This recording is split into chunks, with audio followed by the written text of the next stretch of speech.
வணக்கம் நண்பர்களே, எல்லாம் எப்படி இருக்கீங்க? இது எபி ஃபிட்னஸ். நான் இன்றைக்கி எதை பற்றி பேச போகிறோன்னா, ஃப்ரூட் ஜூஸா அல்லது இந்த கடையில் விற்கக்கூடிய இந்த பாக்கெட்டில் அடைச்சி விற்கிறாங்களே அந்த ஜூஸ் எது நல்லது அப்படிங்கிறத பற்றி தான் நம்ம பேச போகிறோம். அதாவது நண்பர்களே, பழம் அப்படின்னு எடுத்துட்டிங்கன்னா அதில் ஏகப்பட்ட விட்டமின்கள் இருக்குது, சரிங்களா? ஃபைபர்கள் நிறையா இருக்குது. இது ரெண்டுமே உடம்புக்கு ரொம்ப அவசியம். இப்போ விட்டமின்கள் வந்து நமக்கு உடல் உறுப்புகளுக்கெல்லாம் ரொம்ப தேவை, சரிங்களா? அடுத்தது பார்த்திங்கன்னா ஃபைபர், அது நார்ச்சத்து.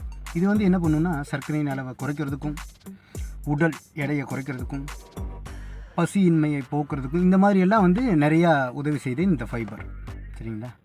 சரி, டெய்லியும் பழம் சாப்பிட முடியாது, அதுக்கு மாற்று ஏதாவது இருக்குன்னா அதையும் நான் சொல்கிறேன், சீக்கிரமாக பேசி முடிச்சிடலாம். ஆனால் இந்த பழச்சாறுங்கிறது என்னென்னு பார்த்தீங்கன்னா, நம்ம சுவைக்காக நம்ம அதை புழிஞ்சு குடிக்கும்போது என்ன ஆகும்னு பார்த்தீங்கன்னா அது இருக்கிற ஃபைபரெல்லாம் போயிடும். அப்போ என்ன ஆகும்? இனிப்பு சுவை தான் இருக்கும். பழத்தில் கிளைசமிக் இண்டெக்ஸ் கம்மியாக இருக்குது. அதாவது ரத்தத்தில் சர்க்கரையின் அளவை கூட்டுற அந்த கிளைசமிக் இண்டெக்ஸுங்கிறது பழத்தில் கம்மியாக இருக்குது. ஜூஸில் கொஞ்சம் கூடும். ஏன்னா நான் அரைச்சி நம்ம ஃபைபர் எல்லாம் தூக்கிடுறோமே, அப்புறம் சர்க்கரை அளவு கூடத்தானே செய்யும். அதுபோக இந்த கடையில் விற்கிறானுங்க பார்த்திங்களா ஜூஸு, அதில் எங்கேயோ போயிடும், எகிரிடும். அதில் ஃபுல்லாக கெமிக்கலும் சர்க்கரையும் தான் இருக்குது. சரி, அதை பற்றி நம்ம பின்னாடி பேசுவோம்.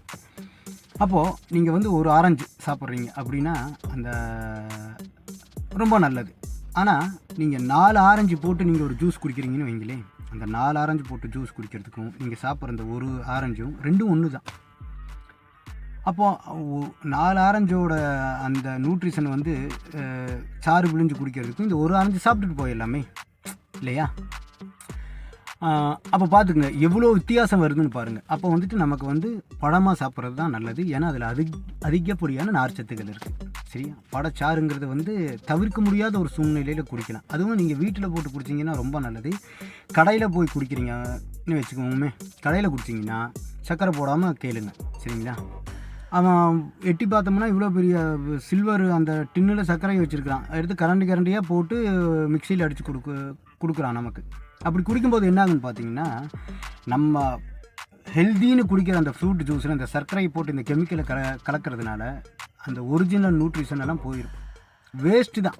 அதில் இனிப்பு சுவையும் அந்த பழத்தோட சுவையும் தான் இருக்கும் ஒழிய அந்த பழத்தினால் நமக்கு கிடைக்கிற எந்த ஒரு நியூட்ரிஷனும் நமக்கு கிடைக்காது. எந்த ஒரு ஃபைபரும் கிடைக்காது, விட்டமினும் கிடைக்காது, ஒன்றும் கிடைக்காது. சும்மா வாங்கி ஜூஸை கொடுத்துட்டு வெயில் அடிக்குதேன்னு குடிச்சிட்டு வரலாம், அவ்வளோதான். அதுக்கு வீட்டில் பண்ணி குடிக்கிறது ரொம்ப நல்லது. சரி, இதெல்லாம் ஒரு புறம் இருக்கட்டும். இதை பற்றி நீங்கள் தெரிஞ்சிட்டிங்க. இந்த கடையில் விற்கிறானுங்க தம்பிங்க, அது என்ன கணக்குன்னு கேட்டிங்கன்னா, அது இப்போ ஒரு ஒரு மாசான்னு வைங்களே, இந்த மாசாவில் மாம்பழம் போட்டிருப்பான். அந்த மாம்பழத்துக்கும் அதுக்குள்ளே இருக்கிற அந்த ஜூஸுக்கும் எந்த ஒரு சம்மந்தமுமே கிடையாது, சரிங்களா? அந்த பழத்தில் இருக்கிற எந்த ஒரு நியூட்ரிஷனுமே எப்படி இந்த ஃப்ரெஷ் ஜூஸில் சர்க்கரை போடுறானுங்க அந்த மாதிரி இதில் அந்த ஃப்ளேவரு, கெமிக்கலு, சரிங்களா, சர்க்கரை, இது மட்டும்தான் இருக்கும். இந்த ஃப்ரெஷ் ஜூஸுன்னாவது பழத்தை அரைச்சி நமக்கு கொடுக்குறான், இதில் அதுவும் இருக்காது. இதில் கிளைசமிக் இண்டெக்ஸின் அளவு எகிரிடும், எங்கேயோ போயிடும். குடிக்கவே கூடாது. இந்த டப்பாவில் 10 ரூபா தானே அப்படின்னு நம்ம வாங்கி சாதாரணமாக குடிச்சிட்றோம். ஆனால் அதனால் ஏகப்பட்ட பிரச்சனைகள் இருக்குது. அதனால் அந்த மாதிரி பேக்கெட்டில் அடைச்சி வர எந்த ஒரு பொருளுமே நம்ம சாப்பிடக்கூடாது. அது ப்ராசஸிங்காக நிறையா கெமிக்கல் போடுறாங்க.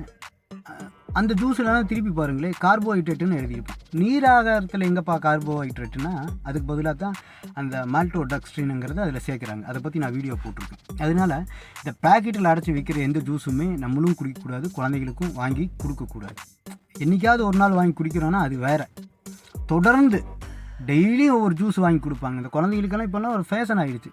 எங்கேனாவது மால் போகிறதுனா ஜூஸ் வாங்கிட்டு வந்துடுங்கன்னு ஓடி போய் அந்த மாசாவை வாங்கிட்டு வந்துடுவாங்க, சரிங்களா? அதெல்லாம் வேஸ்ட்டு. அதிலெல்லாம் எந்த பழத்தோட ஃப்ளேவரில் ஜூஸ் வச்சுருந்தாலும் அது எந்த பழமாகட்டும், அந்த பழத்துக்கும் அந்த ஜூஸுக்கும் சம்மந்தமே இருக்காது. அந்த பழத்தோட நியூட்ரிஷன் அந்த ஜூஸில் இருக்கவே இருக்காது. அதை நீங்கள் நல்லா புரிஞ்சுக்கணும், ஓகே? சரியா? அதனால் அதை தவிர்த்தரலாம். அடுத்தது என்னென்னு பார்த்தீங்கன்னா, சர்க்கரை என்னால் பாதிக்கப்பட்டவங்க, டயபெட்டிக் பேஷண்ட்டு, இவங்க எந்த மாதிரியான பழங்கள் எடுத்துக்கலாம், எந்த மாதிரியான ஜூஸ் குடிக்கலாம் அப்படின்னு பார்த்தீங்கன்னா, ஜூஸே குடிக்கக்கூடாது. அப்படி ஜூஸ் குடிக்கிற மாதிரி ஆசை இருந்தாலும் 1/2 டம்ளர் நீங்கள் ஆரஞ்சு ஜூஸ் எடுத்திங்கன்னா 1/2 டம்ளர் தண்ணி ஊற்றிக்குங்க. ஏன்னா பழத்தை நான் சொன்ன மாதிரி ஃபைபர் போயிடுச்சுன்னா அதில் சுகர் மட்டும்தான் இருக்குது. சரியா? சுகர் ரத்தத்தை வந்து சர்க்கரையின் அளவு கூட்டும். அப்போ கொஞ்சம் தண்ணி ஊற்றி ஒரு ஆசைக்காக குடிச்சிக்கலாம். பழம் சாப்பிட்லாம். பழத்துலேயும் நிறைய பிரச்சனை இருக்குது அப்படின்னு பார்த்தீங்கன்னா, நான் சொல்கிற 4 பழங்களை தவிர்த்துடணும். திராட்சை, கிரேப்ஸ்னு சொல்லுவாங்கள்ல, திராட்சை, முக்கனி, மா, பலா, வாழை, இதை தவிர்த்துடணும். நீங்கள் மாம்பழத்துக்கு பதிலாக மாங்காயை சாப்பிட்லாம். நீங்கள் எந்த மாதிரி மாங்காயை வேணாலும் சாப்பிட்லாம், காய் வெட்டால். பழங்களை முடிஞ்ச வரைக்கும் காய் வெட்டால் சாப்பிடுங்க.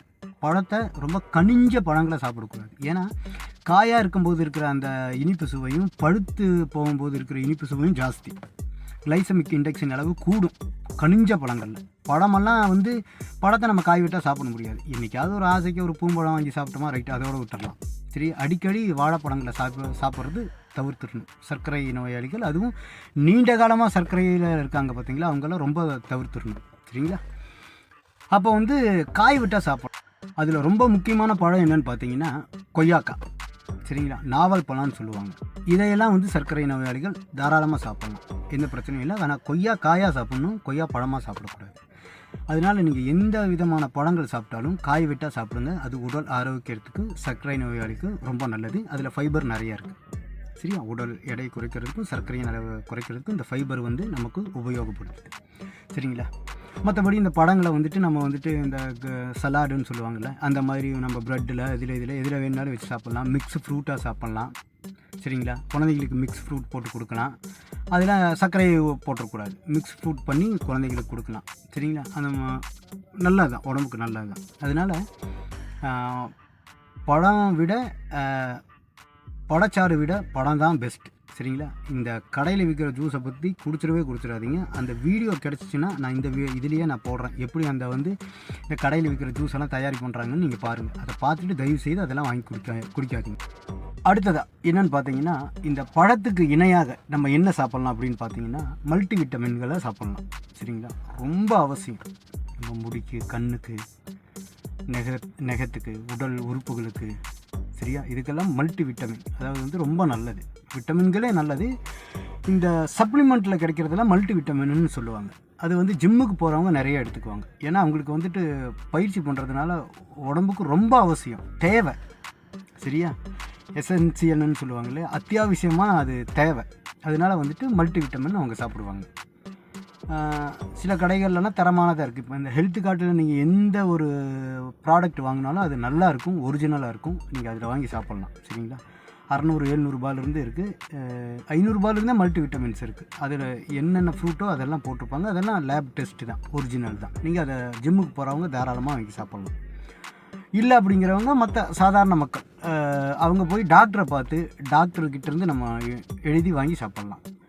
சர்க்கரை நோயாளிகள் ரொம்ப அவசியமாக சாப்பிட்ணும் மல்டி விட்டமின். ஏன்னா ஃப்ரூட் சாப்பிட்றதுக்கு தான் பயம். ஒருவேளை கனிஞ்ச பழத்தை சாப்பிட்டா சுகர் கூடிடும் அப்படிங்கிற ஒரு பயம் இருக்கும். அதனால் மல்டி விட்டமின் வந்து டாக்டர் எழுதி கொடுப்பாங்க, அதை வாங்கி சாப்பிடுங்க. அது ரொம்ப நல்லது. அதனால் பழத்துக்கு பதிலாக மாற்றாக நீங்கள் மல்டி விட்டமின்களை சாப்பிட்லாம்.